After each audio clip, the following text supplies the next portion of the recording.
થોડાક વર્ષો પહેલાની જ વાત, ખંભાતમાં 20-21 વર્ષનો એક યુવાન છોકરો, થોડીક મંદ બુદ્ધિ, ઓછી બુદ્ધિ, ગાંડા જેવો.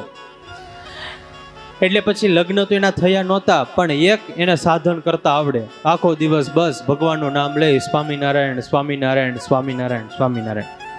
મંદિરે જાય ને કોઈ કે હાવણી આપે કે લે આ મંદિર વાળી નાખ, તો મંદિર વાળે. કોઈ પોતું આપે તો લે આ પોતું મારી દે, તો પોતું મારી દે. સેવા કરે અને આખો દિવસ ભગવાનનું ભજન કરે.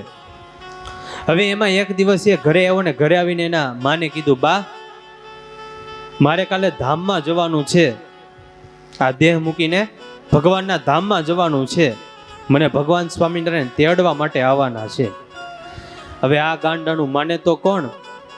એટલે એના મા હતા બા હતા એ દાંત કાઢવા લાગ્યા કે આ ગાંડો છે, વાતું કરવા માંડે.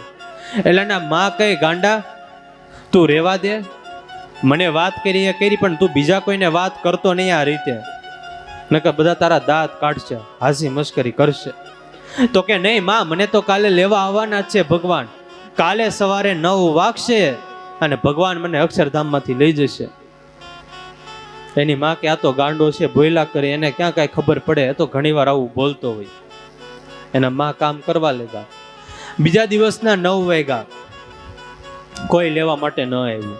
9:15 થયા, 9:30 થયા, 9:45 થયા, 10 વાગી ગયા, પણ કાંઈ પણ કોઈ લેવા માટે આવ્યું નહીં.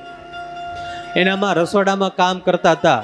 એટલે કામ કરતા કરતા આ ગાંડા દીકરાને કે લે કાલનો કહેતો તો 9 વાગે આવશે, 9 વાગે આવશે, મહારાજ લેવા માટે આવશે. આવ્યું કોઈ? ખબર ન હોય તો વાતની ખબર ન હોય તો વાત ન કરાય, આબરૂ જાય આમાં. તો કે નહીં માં, મને તો મહારાજ લેવા આવશે જ. તો કેમ ન લેવા આવ્યા? 9 વાગી ગયા, 10 વાગ્યા, તોય કેમ ના આવ્યા? અરે માં, આજે પૂનમ છે, મહારાજે મને દર્શન દઈને એવું કીધું કે પૂનમ છે, વડતાલમાં હરિભક્તોની ભીડ જામી છે, એટલે આજે હું પૂનમ વડતાલમાં છું. 4 વાગે જેવો હું વડતાલથી ફ્રી થાઈશ એટલે સીધો ખંભાત આવીશ અને તને હું મારા ધામમાં લઈ જઈશ. એની માં કે આ તો ગાંડો છે, ભોયલા કરે, હશે, કાંઈ વાંધો નહીં એમ કહીને એના માં પાછા કામમાં લાગી ગયા.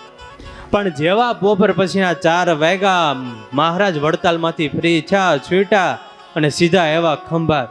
અને છોકરાએ તો કીધું, માં મને મહારાજ લેવા માટે આવ્યા છે, લે હું મહારાજના ધામમાં જાઉં છું, જય સ્વામિનારાયણ એમ કહીને મહારાજના ધામમાં લઈ ગયા મહારાજ. ત્યારે સાધન માત્ર એક જ કર્યું હતું, મહારાજનું આખો દિવસ નામ લેતો. આપણે ડાયા થઈને ભગવાનનું ભજન કરતા નથી, અને એ ગાંડો થઈને ભગવાનનું નામ લેતો.